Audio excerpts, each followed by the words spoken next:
관무량 수경을 요약본을 해설해 드리겠습니다. 혹시 잘못된 거 있으면 제 잘못이니까 그렇게 용서하시고 좀 도움이 되도록 노력하는 거니까 한번 귀엽게 봐주시기 바라겠습니다.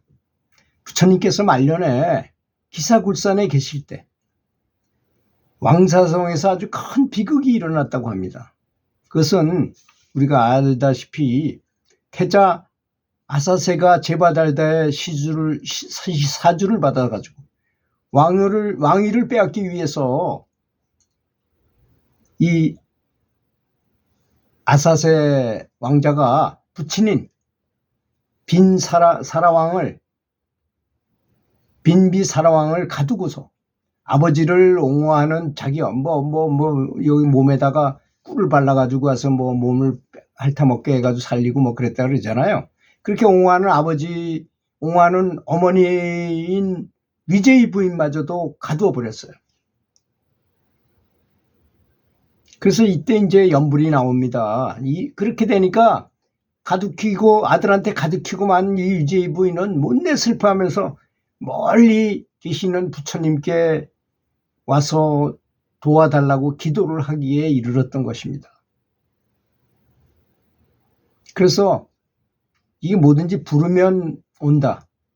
이거 호명즉지라는 거잖아. 이게 연불이래 굉장히 대단한 것이라는 게 바로 이런 것입니다. 이름을 부르면 즉시 나타난다는 것입니다. 그러니까 부처님께서 안한존재와 묵난존재를 대동하고서 신통력으로 부처님 이 부인의 처소에 나타나셨어요. 실제 나타난 것처럼 나타나시게 보입니다. 정말로. 그 화신불을 본다 그러죠. 그런 거를. 그리고 자신의 광명 속에서 시방세계의 시방세계의 정토를 나타내시어 부인에게 보여주었어요.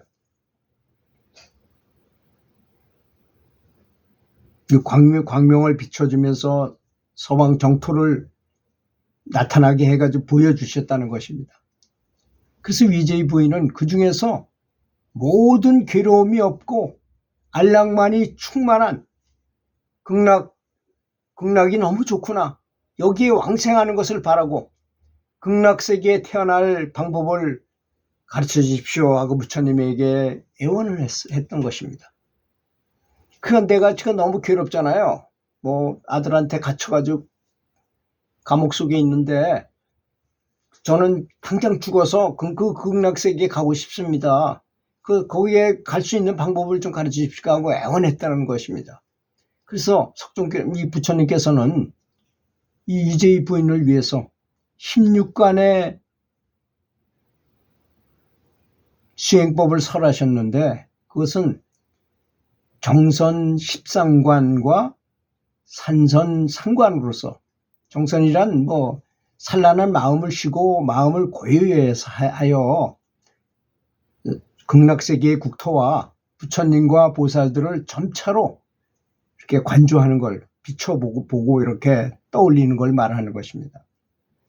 부처님께서는 이를 설하시는 동안 7번째 화자관을 설하실 적에 부인을 위해서 모든 고뇌를 없애는 법을 설하겠다고 말씀하실 때 호련히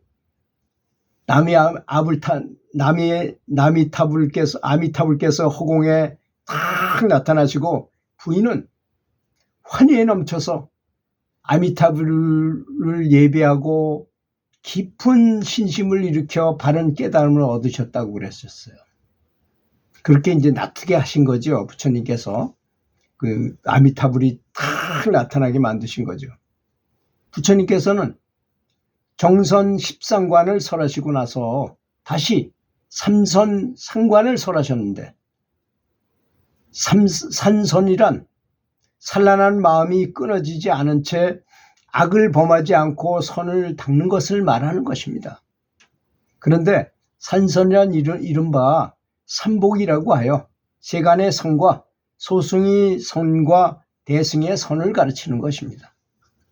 다시 부처님께서는 산복을 세 가지 복을 중생의 근기에다가 배당하여 구품으로 구분하셨다 그랬어요. 이 삼복을 그 중에는 상품 상생과 상품 중생과 상품 하생과 상품의 대승근기로서 대승선을 닦아서 극락에 왕성하는 것을 말하고, 중품 상생과 중품 중생의 이품은 소승의 근거로서 소승선을 닦아서 극락의 왕성함을 말하며, 중품 하생의 일품은 세간의 근기로서 세간선을 닦아서 극락의 왕생함을 말하는 것입니다. 그리고 하품 상생과 하품 중생과 하품 하생은 이 삼품은 이른바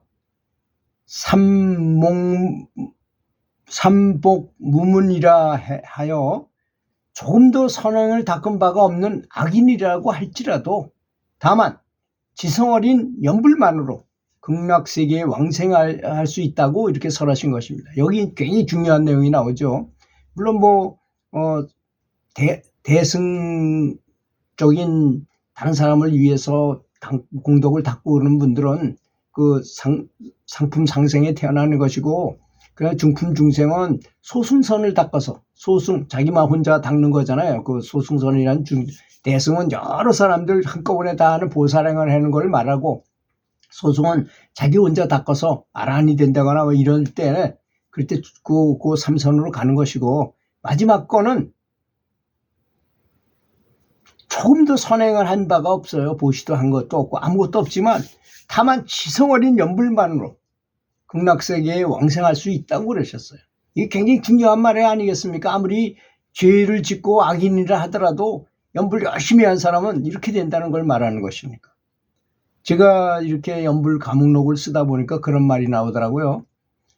중국에서 있었던 일인데 교도소장이 보니까 엄청나게 정토 선지식기께서 설법하시는데 너무너무 감동이야. 그래서 교도소로 초청을 했어요, 그분을. 왜?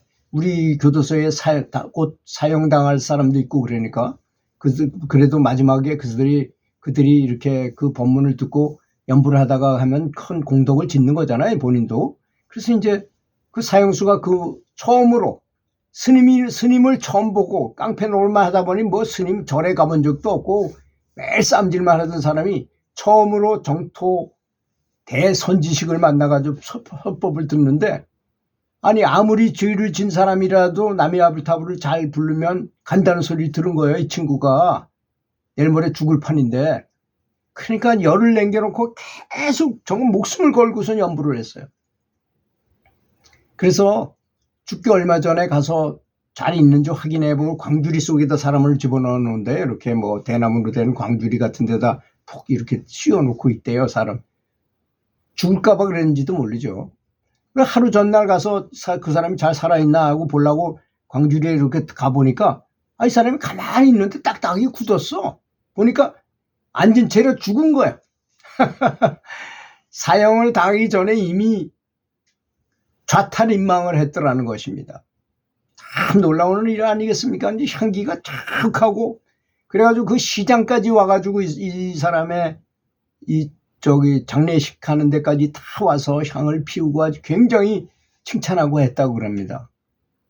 사형 당하기 전에 이미 좌탈인망을 했으니까 얼마나 대단합니까? 이게 참 연불이라는 게 대단한 것입니다. 그래서 중재인이라 할지라도 연불을 열심히 하면 연불만으로도 극락세계 왕생이 있다. 물론 하품하생이지만 관계 없지 않습니까? 거기 가면 무조건 다 성불의 길로 가는 거니까. 끝에 가서 부처님께서는 다시금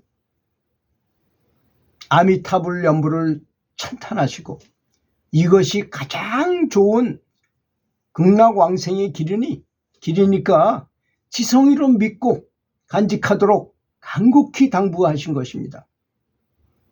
부처님의 설법이 끝나자 위제이 부인은 진리의 실상을 깨닫는 무생법인을 훤히 통달하고 500신녀들, 그 옆에서 들었던 그 신녀들도 또한 깊은 신심을 일으켰다고 하는 것이 바로 관무량 수경인 것입니다. 여기서 진리의 실상을 깨닫는 무생법인을 훤히 통달하였다 하니까 별거 아닌 것 같이 생각하지만 이분이 아라한이 되었다는 걸 의미하는 거잖아요. 뭐 감옥에 있던 뭐 천상에 있던 어디 있던 아무 관계가 없는 사람이 되는 것입니다. 그렇게 되면 죽든지 말든지 살든지 이런 데는 관심도 없게 돼 버리는 것이잖아요. 이 생사를 초월한 상태에 가게 되니까 이제 이분이 그랬다는 것을 말하는 것입니다. 여기서 말하는 관문왕수성에서 말하는 유재희 부인이 얻은 혜택이 부처님을 직접 찾아가서 뵌 게 아니고 연불만 열심히 했는데 부처님의 화신불이 와서 그렇게 바로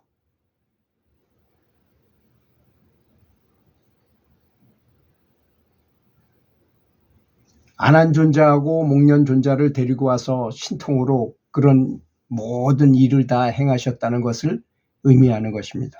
그니 연불이 얼마나 대단하고 좋은 것이라는 것을 우리는 여실히 알 수 있는 부분이 되겠죠. 들어주셔서 감사합니다.